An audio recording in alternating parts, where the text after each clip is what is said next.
Mr. Seahorse by Eric Carle. Mr. and Mrs. Seahorse drifted gently through the sea. Mrs. Seahorse began to wiggle and twist this way and that.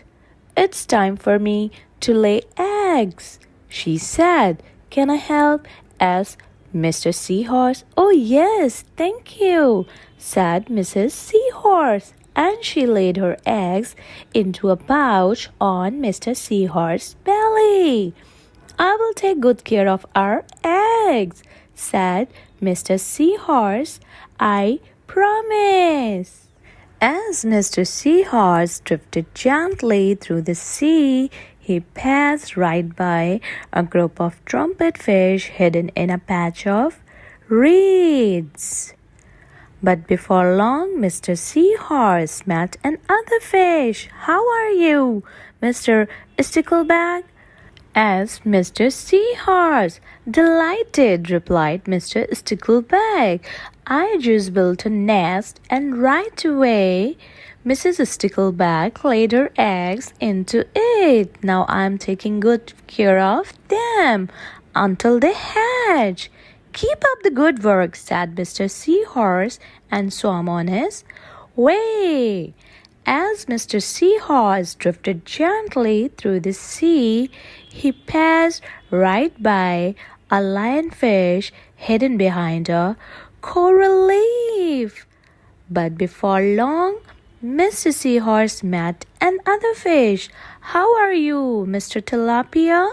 asked Mr. Seahorse. Mr. Tilapia couldn't answer. His mouth was full of eggs. I know," said Mr. Seahorse. "Mrs. Tilapia laid her eggs. Now you are taking good care of them until they hatch." Mr. Tilapia nodded his head. "You must be very happy," said Mr. Seahorse, and swam on his way. As Mr. Seahorse drifted gently through the sea, he passed right by a pair of leaf fish hidden among the seaweed. But before long, Mr. Seahorse met another fish. "How are you, Mr. Curtis?"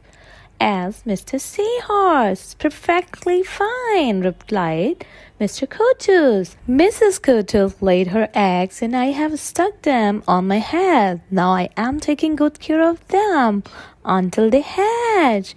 "You are doing a great job," said Mr. Seahorse, and swam on his way. As Mr. Seahorse drifted gently through the sea, he passed right by a stonefish hidden behind a rock. But before long, Mr. Seahorse met another fish. "How are you, Mr. Pipe?" asked Mr. Seahorse. "Couldn't be better," replied Mr. Pipe. "Mrs. Pipe laid her eggs along my belly. Now I'm taking good care of them until they hatch. You should feel proud of yourself," said Mr. Seahorse, and swam on his way. But before long, Mr. Seahorse met another fish. "How are you, Mr. Bullhead?"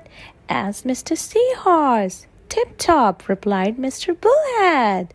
Mrs. Bullhead laid her eggs and the eggs hatched. "Now I am babysitting.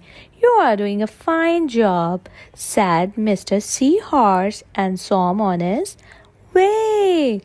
The time had come for the seahorse babies to be born.